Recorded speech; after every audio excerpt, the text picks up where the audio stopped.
Aidan, we would love to hear from you about your project. During one of the classes, my teacher asked me what kind of project I wanted to make. I said I'd like to probably make a runner game, run and try to get the highest scores possible.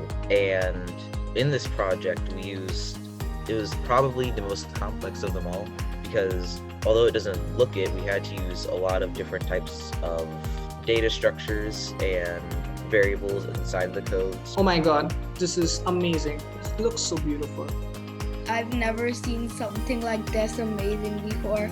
Riyan, can we move on to your project now? Snake has to go through the different obstacles and then it gets bigger. Like, what's the idea? Once you press the green play button, and once you eat an apple, you get one more piece of your body longer.